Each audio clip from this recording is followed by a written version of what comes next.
All right, so I'm going to drop some more bear knowledge that I've acquired of my lifetime, and I'm going to hold off on dropping newer tips just yet because it's still the beginning of the season, and yesterday's, or the last video on bear tips covered pretty well what you should know for the opening of spring bear season. All right, so now a lot of guys possibly are going to be curious on how to recognize or find or hunt a monster bear.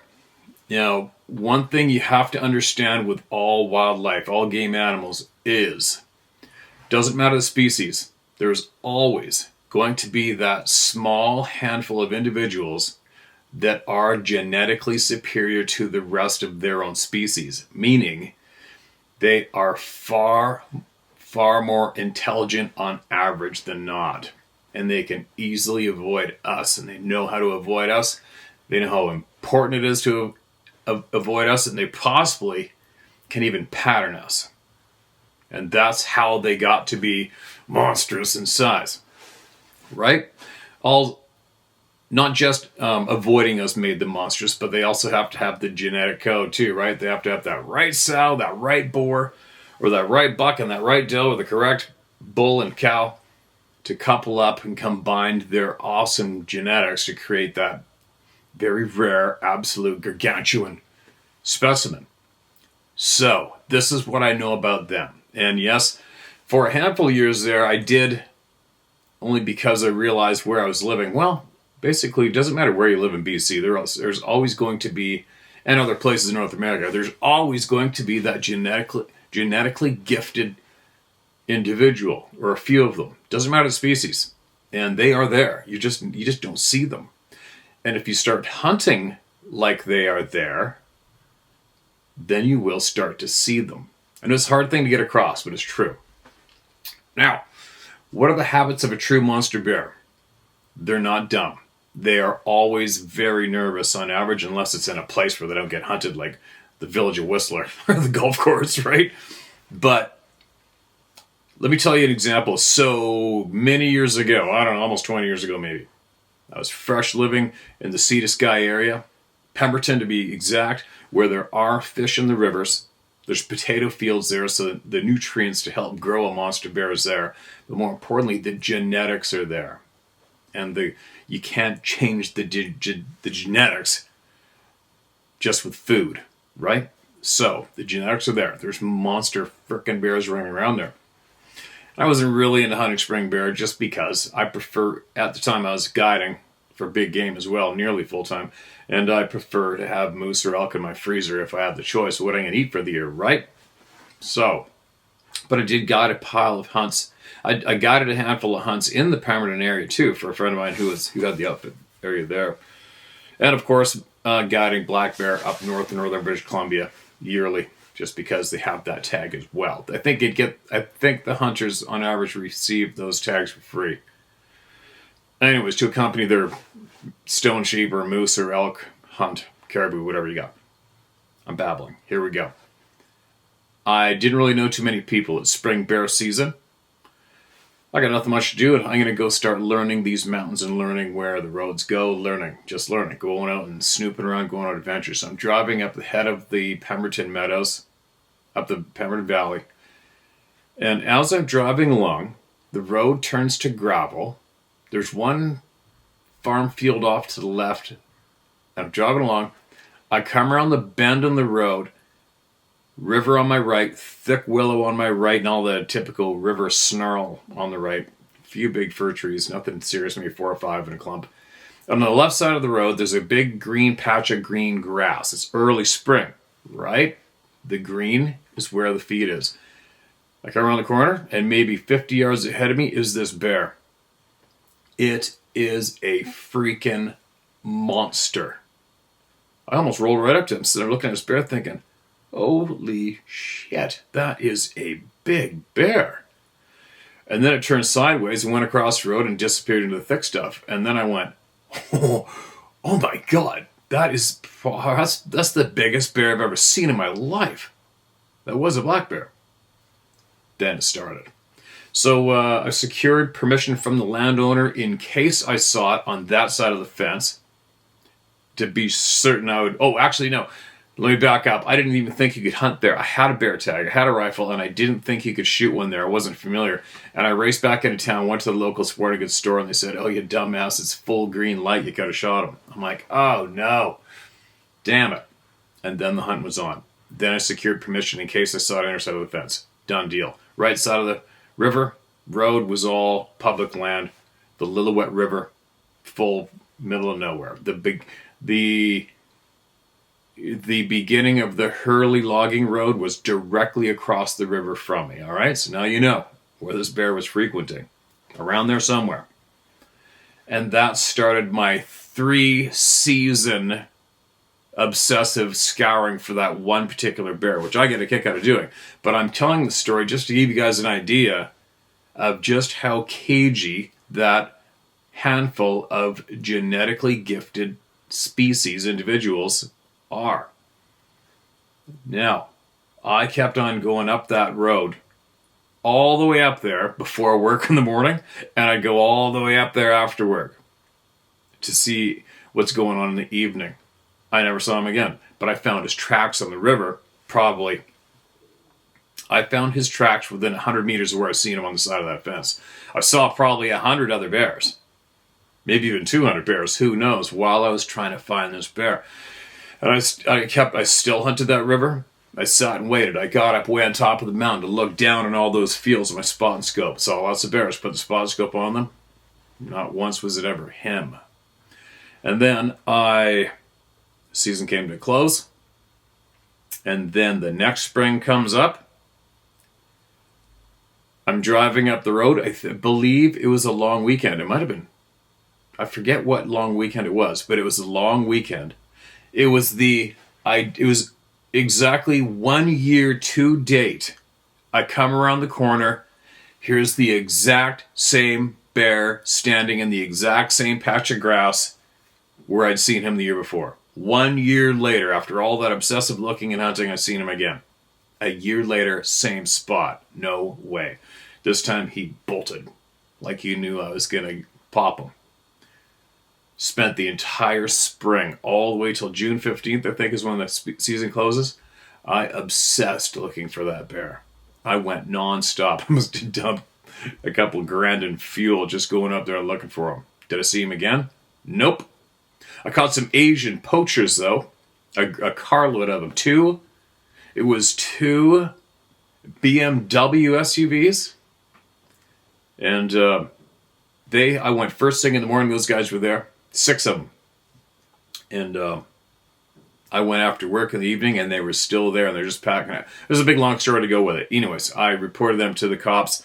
They screwed up, and they somewhat got away. But what I was thinking was, I mean, if I had 5 hunters with me in that particular zone, that particular year, and I hunted from sunup till sundown, everybody's going to have a bear. Without a doubt. So I'm thinking, oh no, they probably got him. I'll bet they got him. I'll bet he's been shot. I'll bet he's been wounded. And meanwhile, there's a whole pile of people from Vancouver, city of Vancouver, and other areas coming up looking for a bear. So I'm thinking, somebody's got him. Right? By the end of the second spring, I was convinced he's got to be dead. I mean, he's got to be. Because I was trying every trick in the book. I'd sit up top of the mountain with spot and scope, and I'd wait until dark. I don't know how many times. I go to the top of the mountain in the dark with spot and scope and look down the valley bottom and wait. I don't know how many times. Saw ship piles of bears. Never saw the monster. Then, and I'm talking, everywhere. I can't describe to you what I do when I turn into a hound dog hunting, but I turn into a frickin' relentless, obsessive animal of the forest when I obsess over one animal like that, and I don't quit. So I can't really get across to you guys just how hard I hunted. I hunted that bear like you would not believe the effort I put in. Third year, I go up the road, nothing. I'm looking for him, nothing. Start doing my obsessive hunting. Then finally, I'm still thinking, he got shot. If he didn't get shot, somebody wounded him. If anybody in town got him, you would have heard about it. The thing was ridiculous. third year, when I went up to the spot, I found his tracks. How do I know it was his tracks? Because I've never seen a footprint like that with a black bear before. If it isn't him, it's his twin. Who cares? Game on. I had a Ruger number 1 300 Win Mag for a rifle and my bow. I was hoping to get him my bow. I packed both. I finally went up there again for what? How many times did I go looking for this bear? In 3 years, you guys. 3 years.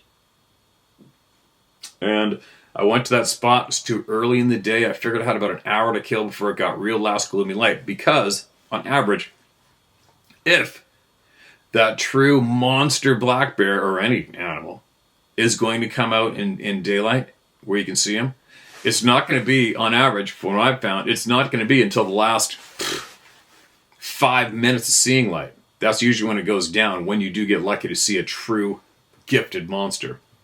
So I think I was around 2 hours too early before dark. So I took off way up the valley, checked some other places out, saw a grizzly bear, came back. The sun's now hidden behind the mountains. It's light out. It's kind of gloomy. It's perfect. It's getting cooler. And I started still hunting this tiny little side roads that went into the timber on the river side of the road, going into all the thick and snarl. I'm still hunting in, still hunting out, looking around, look for tracks, go to the beaver dam, circle around, go to the sound on the side of the river. Nothing. Jump in my truck. Drive farther up the road again to check a couple corner meadows out, little patches of green. Nothing. I coming down. I just glanced to my right through the timber in a tiny patch of grass surrounded by cottonwoods, and I just see him. And that's the third time I've seen him in 3 years of hunting like a frickin' animal. And I glance over and I see him spooking. He took 3 or 4 real quick steps. Even though he was already in the timber, he still took 3 or 4 more quick steps and then stopped. We're talking nervous and cagey as hell. And I noticed that, I'm like, oh my God. So when you do see a monster, another note, if you have to, what I find, it doesn't matter if it's moose, deer, elk, sheep, goat, whatever. When it's a true, absolute monster, when you see that of any species, it registers in your mind as a monster in probably 1/10 of a second, because there's no other way for your mind to register. It's like, whoa, holy, that's how fast it is. And I found this as well with my guiding. If somebody's looking for an absolute monster, if I have to look and look and look at it, my spot scope and binoculars, it's not a monster. It's not. If you have to keep looking, oh yeah, he looks pretty big, it's not a monster. It's not. You talk yourself into it, but it's not. When you see a true Goliath, oh my God, you react to the visual that way in 1/10 of a second. It's like, whoa, my God. Just like even if it's a piece of the animal to see, there's no question about it. There's no question. There's no having to wonder. There's no having to really look it over. It's huge. So that was my reaction when I glanced over. It's like this, driving along down the gravel road, looked over, holy shit. And I kept going for a long ways until I was certain, because he's a very cagey animal, right? He's too smart. He knows that we're bad. He knows it. He knows that motor vehicles are bad. He knows that being on that road's probably bad. Who knows how many bears that guy was aware of that got killed by humans, right? I'll bet you that bear is probably 20 years old. I'll bet. It's a lot of bear. That's a lot of knowledge to gain in a mature predator. Seen a lot, for sure. Knows better. He was probably pissed that he's actually allowed himself to be almost within seeing eye shot of the road in that one little meadow. So I drove, I don't know how far I drove. I drove way down around the next corner till I was absolutely certain he couldn't even hear my truck anymore. And I grabbed my bow, my rifle, and I was running all the way back up, half trotting, trying to be quiet, all the way back up the road again. And then I'm slowly getting to that window where I thought I saw him when I'm looking in the timber. There he is. But the bush was too high for me to draw my bow back. I couldn't get up high enough to get a shot at him. He was only about, I don't know, I think he might have been 30 yards from me. So it took 1/10 of a second, opt out of the bow, dropped the bow, pulled up the 300, dumped him. And that's how I got them. And that's what I went through to get them. That's how long it took. That's how cagey they are. And how rare it is to get your eyeballs on that genetically gifted beast, right? That bear was, I skinned him out, quartered him up, got him all in the truck, got him home. And that bear that's a skull right there I had on the counter. It was 21.5-inch skull, I believe. And he was 7 foot 11 3/4 inches long. You call it an 8-foot bear. But it wasn't quite 8 foot. It was 1/4 of an inch shy of 8 inches. 8 feet, sorry. And that same year, I had shot an 8'2", 8'2" or 8'4" grizzly bear. The same spring up north, had a draw tag. And while rolling those bears over, skinning them, there basically wasn't a difference. It was all I could do to roll that black bear over and handle that bear like I would an 8-foot grizzly bear. The thing was ridiculous. I think I got some pictures here. I'll share them with you. So there you go. What else? Another bear I harvested just recently. Another one that was 7. What was this one? I think it was 7'10". 7'10"? 7'7". I don't know. There's been a handful, right? I found a bear. After we moved here, I put trail cameras all over the river, started looking, and I said, okay, I'm back on the island. I'm going to see if I can find a genetically gifted superior monster bear. And I've been looking for bears pretty heavy the last 2 years. I passed up on probably 400 bears. And then I finally found this bear not far from the house down the river, and I put cameras around there, and I seen my bare eyes, but more or less got him on the camera. Monster. Absolute freaking monster. Easy to find in the spring, easy to find in the summer, and when the sockeye were in the river. And then I decided, this is the guy. This is the guy. And he rubbed himself to red fur. Anyway, I only had my eyes on him physically twice. And I'm down there all the time looking for him. Ran the cameras, got him on the trail camera a handful of times. I'm trying to figure out, where does he go in the fall? How am I going to get my eyes on this one particular bear? And then it turns out there's not him, but there's another one. There's another one that is bigger than the one that I've been targeting. And I caught him on trail camera only once. Only once. But meanwhile, he's living back here full time. It's tough, right? Anyway, make a long story short, I hunted this bear, looked everywhere for him. I started drifting the river in my boat, in my inflatable. And then I finally got him. And it was the fall. It was in the fall, and I got him about a mile away from where I caught him on the trail cameras down here in the river. But I got him. But in the meantime, I only had my eyes on him twice in 2 years or 3 years. Only twice. But he's living right here. Right? And he was the most nervous of them all, too. Lots of bears, you see him on the river, just look at you and keep on walking. Walk right towards you. Him? He'd be like this. He'd see you as a human being. I don't like this. I'm out of here. That's how cagey they are, right? They're very, very cagey. So, what am I getting at with this video? I guess what I'm getting at is trying to explain to you how tough it is to get your eyes on a true monster. A lot of guys' idea of huge, everybody's idea of huge is going to be different from each other, right? With all kinds of game. I've been a little spoiled in a way, obviously. I've worked in hunting. I've been a hunting guide. I've worked in remote areas. I've spent months at a time hunting. I've been spoiled. So a lot of people might think, as an example, a 50-inch moose is a monster. It doesn't mean anything to me. I go by inches now. A 200-inch moose is a monster to me, Canada moose, and that's big. I think Boone and Crockett's, 180 or something? I don't know what it is. When it comes to bears, a monster bear to me is an 8-foot black bear. 8-footer. That is a beast. That's a high goal to hold off and hold out to attain. But it's doable, and they are there. They are there. Probably across the province, they are there. So there you go. When you do see that monster, get after him. It doesn't matter what time it is. If you think you can get to him while it's shooting light, do it. Who cares if it gets dark after you got them? You got them.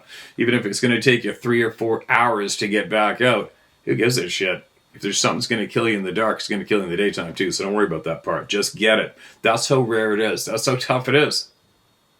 I've seen a lot of people have seen big rams or big moose and thought, oh man, it's just too far for today. We'll never get out of there until 4 in the morning. And then you go back and you don't see them and you never see them again. That's how it always goes down.